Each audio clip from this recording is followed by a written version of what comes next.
Updates on the Senate's vote for Supreme Court nominee Judge Amy Coney Barrett. El Paso under curfew due to rising case numbers. And how to celebrate this Halloween famous gourd.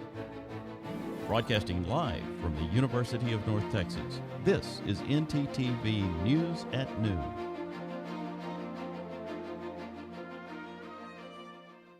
Thanks for joining us on ntTV News at Noon. I'm Roy Jimenez. The Senate will move forward to confirm Judge Amy Coney Barrett to the Supreme Court after two parts of a weekend session. A vote mostly along party lines has teed up the final vote for Monday. CNN's Britt Conway reports. Setting the stage for confirmation. The Senate is doing the right thing. We're moving this nomination forward. And colleagues, by tomorrow night, we'll have a new member of the United States Supreme Court.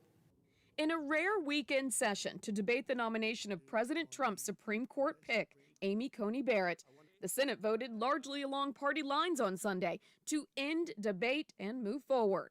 On this vote, the yeas are 51, the nays are 48. The motion is agreed to. It only took a simple majority to break the Democratic filibuster, clearing the path for Judge Barrett to become the next Associate Supreme Court Justice.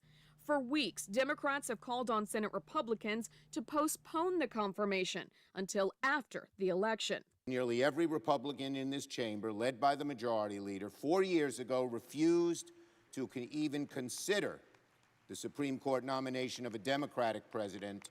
My colleagues, there is no escaping this glaring hypocrisy.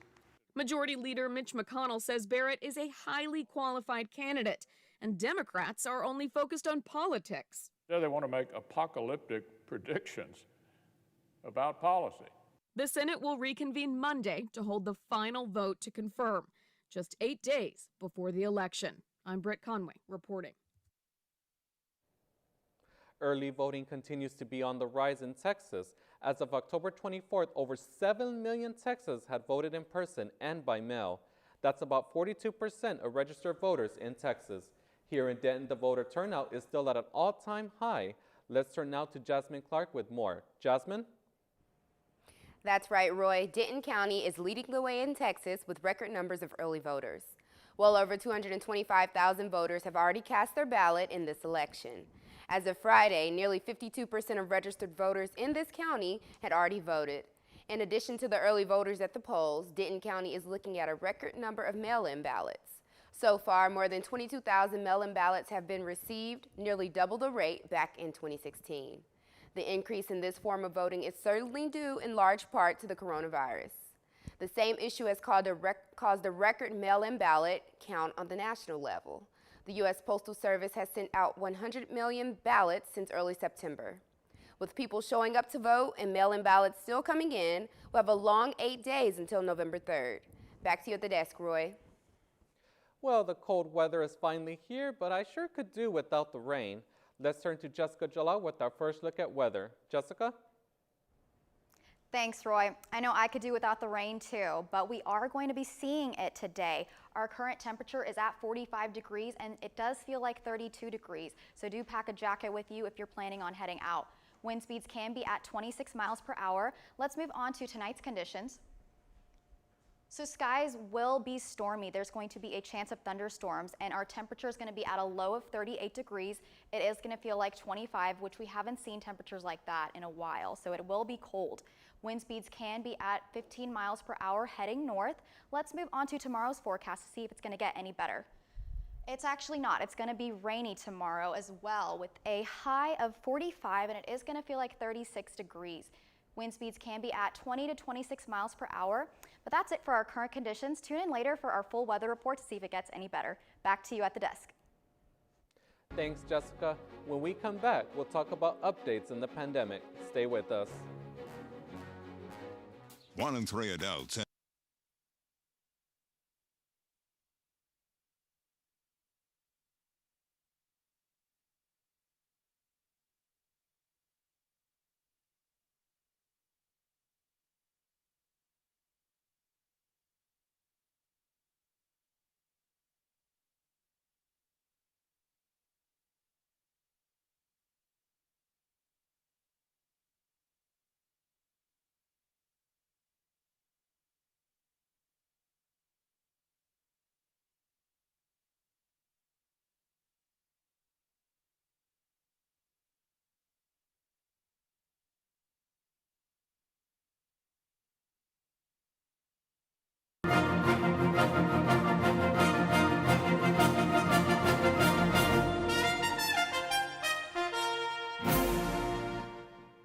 The latest surge of COVID-19 infections has pushed a 7-day average of new daily cases to heights not seen since the pandemic began.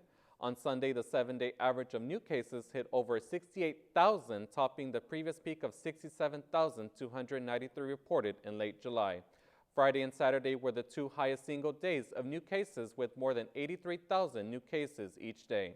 Health experts say the resurgence of new cases they warned of the strike in the fall, and that it could be the worst the U.S. has seen so far. Former FDA Commissioner Scott Collins says the surging numbers in the U.S. shows that the nation is at a, quote, dangerous tipping point. There have been a total of more than 8.6 million infections and more than 226,000 people have died. El Paso County enacted a curfew on Sunday as hospitals and ICUs in the area are at full capacity due to a surge of COVID-19 cases. El Paso County Judge Ricardo Samaniego issued a 2-week-long curfew from 10 p.m. to 5 a.m. The purpose is to limit mobility in the community to try and curb the number of cases. El Paso Mayor DeMargo had more to say about the struggle in hospitalization. We've had significant spikes to the point that our hospital capacity is really tapped. We're probably at the end of our rope there. 4 state mobile tents have been set up outside of hospitals. The El Paso Convention and Performing Arts Center is being converted into an auxiliary hospital to add capacity. It will have 100 beds.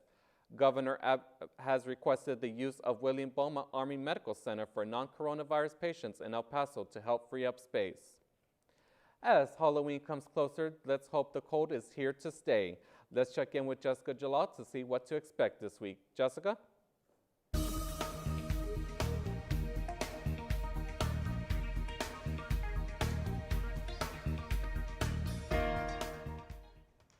Thanks, Roy. So the cold is here to stay, but I did have bad news earlier. However, as the week goes on, we will have warmer temperatures, but let's take a look at our temperatures right now across North Texas.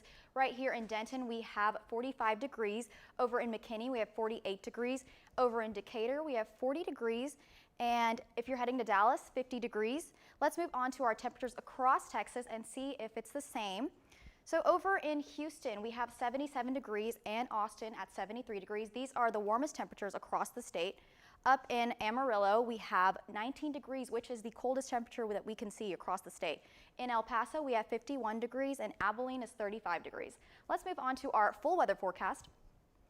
So starting off today, we are going to have a high of 50 and a low of 38. We will have a chance of thunderstorms. There's expected to be ½ inch to 3/4 of an inch of rainfall by tonight. Tomorrow we have a high of 45 and a low of 42, an 80% chance of rain.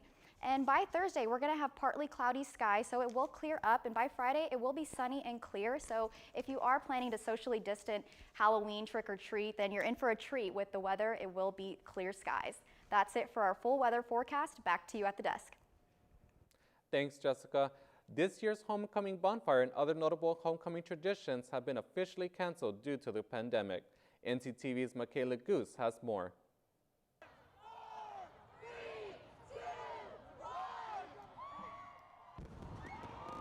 Another tradition up in flames due to COVID-19, the homecoming bonfire. The Talon-built bonfire was officially canceled October 21st. It definitely sucks just knowing for so long that it wasn't going to happen. It was a tough thing for us to understand, but I mean, it is what it is, and we totally understand. It wouldn't be safe for us to try and have one and have thousands of people come out there and watch. So it's probably best that we don't have it this year. However, homecoming has not completely gone up in smoke. Andrea Jackson says one of the best aspects of homecoming will still be around. One of the staples that we have during homecoming is doing community service, and we're still going to be doing that this year. So we'll have 3 different events. One is going to be making cards for kids that are at Cook Children's Hospital. Another event will be a donation drive for Zoe's Place, which helps foster children who have aged out of the system. They will also be hosting virtual events, but students can't help but feel bummed out about their beloved bonfire tradition. As of right now, we're all just trying to find ways that we can still stay spirited during this. For more information on Homecoming 2020 and virtual events, go to studentaffairs.unt.edu. Even with no bonfire in-person events, you can still enjoy homecoming virtually and head to the stadium to support the Mean Green football team. This weekend held a lot of sports news here in Texas. Let's turn to Sebastian to hear more about it. Sebastian? The whole and an intense Game 5 of the World Series. We'll talk more about it after the break.